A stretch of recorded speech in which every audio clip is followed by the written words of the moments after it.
The catchments are outlined, and these things are little terrain maps that give you metre by metre how high it is.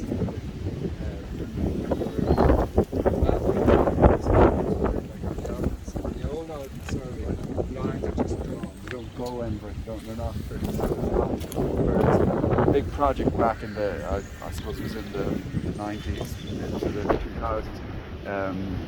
That was involved in it, and Paul Mills, and they had the guy in for about a year, and he looked at essentially what they're doing on the map was they drop water, they follow it to the sea or to the next junction, and they what's that?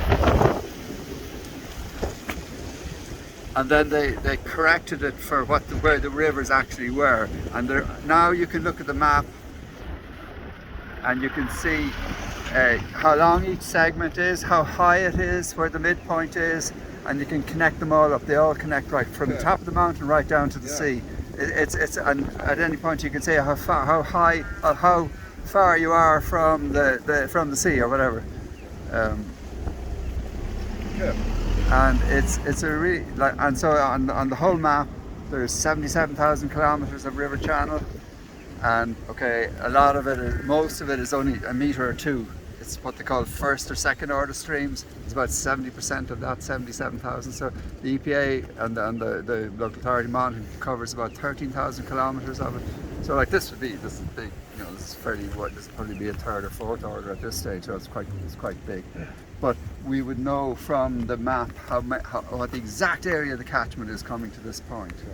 And then so you have all the side streams.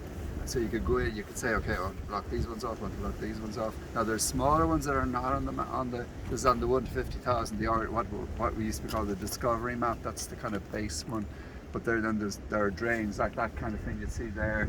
That's it's obviously been put in by for flood prevention probably, or keep the water off it. And is this the main distribution point out of the lake, or is it up there? That's your main outflow. And what's going on then up there a bit further?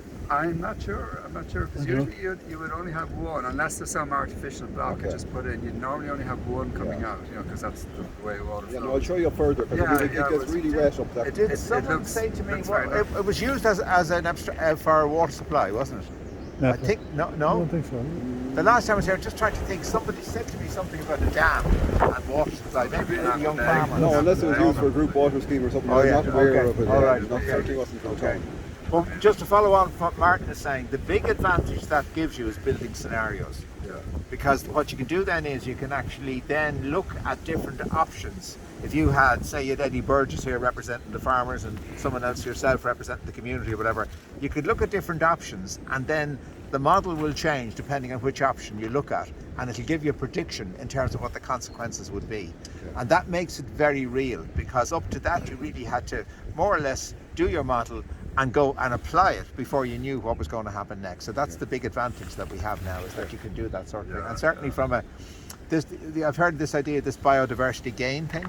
So I'm working a good bit in Scotland now at the moment, and we've opened a lot of discussions now with DEFRA in the UK, and they have some really interesting ways now of actually measuring biodiversity gain. I would have thought it would have been really difficult to measure. We've all got our head around measuring carbon now, and carbon sequestration.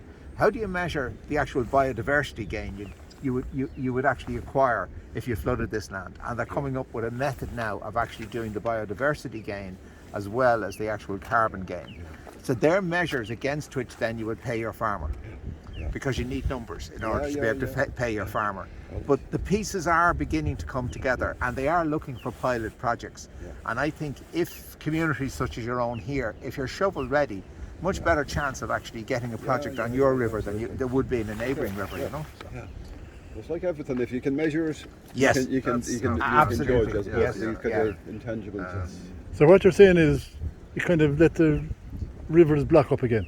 Yeah, well, I mean, it's not really as simple as that. What you're really trying to do, I mean, slowing the flow is the key to this. Yeah. It isn't necessarily that you're Flattening the blocking curve. the river, but you're getting the river to actually discharge at a much more modest pace. We don't want to hear flattening the curve. No, we don't. No, absolutely not. That's No. one hydrological curve. It was No, we'll flatten no curves. We'll just slow down the river. So how do you slow down the river for the ordinary Joe Smoking? So basically, the best example is there's a lady called Trish Murphy who's done an amazing job in Inishowen and Donegal, and all her stuff is on YouTube.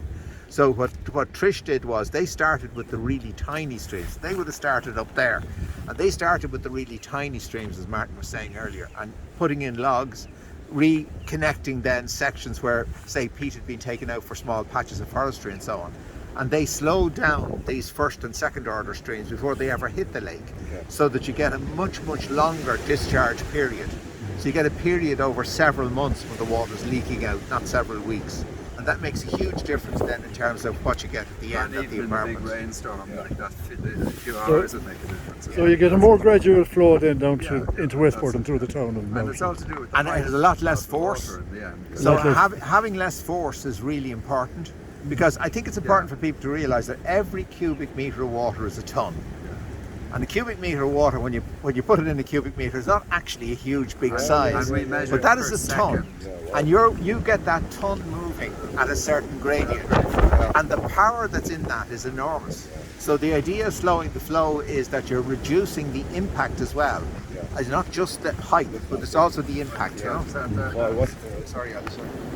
Like the sort of calculations the hydrometrics do is that they take the area of the catchment and then they look at, say there was 10 millimetres in the last 24 hours. They multiply that by the area of the catchment, and that's X tons of water or whatever kilos.